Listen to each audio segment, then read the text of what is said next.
ആയോ കിയോ.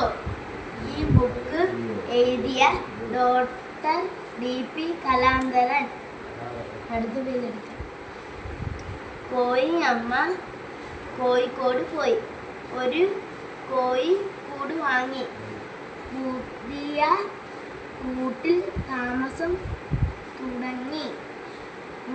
പുത്തൻ കൂട്.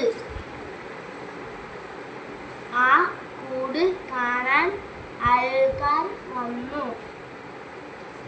ആദ്യം വന്ന ഉറുമ്പ് പറഞ്ഞു, നല്ല ഭംഗി. പിന്നെ പുഴു വന്നു. പഴുതാര വന്നു. പല്ലിയും ചെല്ലും ചിലന്തിയും വന്നു. എല്ലാവരും പറഞ്ഞു, നല്ല ഭംഗി. കോഴി അമ്മ എല്ലാവർക്കും നല്ല സമ്മാനം കൊടുത്തു. അതെന്താണെന്നോ? നല്ല കൊത്ത്. പാറ്റ പറഞ്ഞു, ഓടിക്കോ.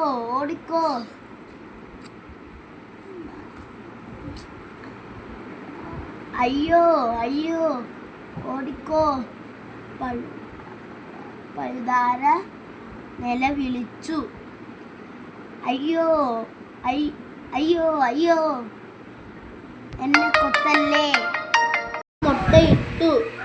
വെളുത്ത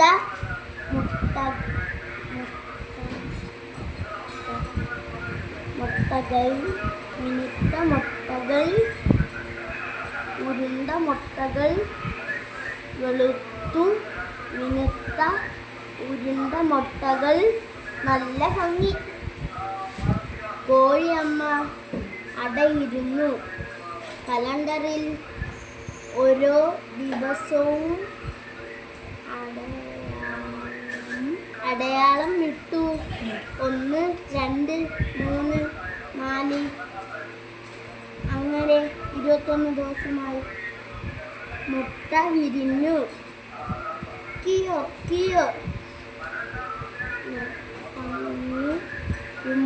ഭംഗിയുള്ള കുഞ്ഞുങ്ങൾ.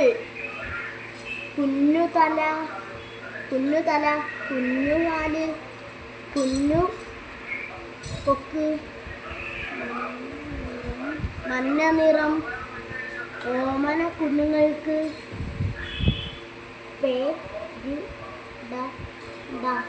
പേരിടണ്ട.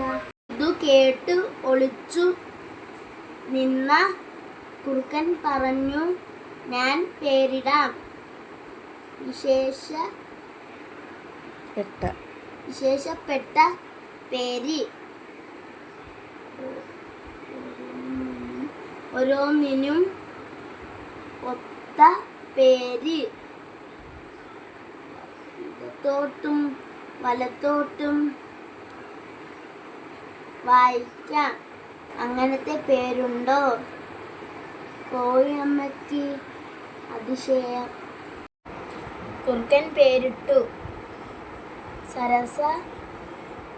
കോഴിയമ്മ മനസ്സിൽ ഇടത്തോട്ട് വായിച്ചു. സരസ വലത്തോട്ടു വായിച്ചു. സരസ. കൊള്ളാം, രസികൻ പേര്. ബാക്കി പേരുകൾ കൂടെ കേൾക്കട്ടെ. കുറുക്കൻ ഉഷാറായി. ജലജ, ജഡീജ,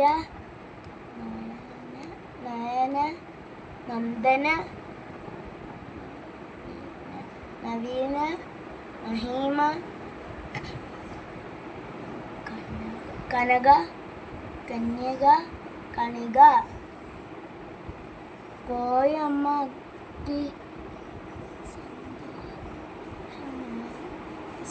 കോഴിയമ്മയ്ക്ക് സന്തോഷമായി. കുറുക്കൻ മാമൻ ഇട്ട പേര് ഇഷ്ടമായോ മക്കളെ? കോഴി കുഞ്ഞുങ്ങൾ പറഞ്ഞു, ഇഷ്ടമായി. മാമ, എനിക്കും കൂടി പേര് വേണം. ഒരു കോഴിക്കുഞ്ഞ് സങ്കടം പറഞ്ഞു. ഒരാളെ വിട്ടുപോയി. കുറുക്കൻ ഒത്തിരി ആലോചിച്ചു. തല പുകഞ്ഞു ആലോചിച്ചു. പുകഞ്ഞു ഒടുവിൽ ഒരു പേര് കിട്ടി: സമൂസ. ഹ ഹ ഹ ഹ. ആ പേര് കേട്ട് അമ്മ കോഴി കുടുകുടാ ചിരി പൊട്ടി ചിരിച്ചു. ഉയർന്നു പറന്നു ചിരിച്ചു. ഒച്ചത്തിൽ ചിരിയോട് ചിരി.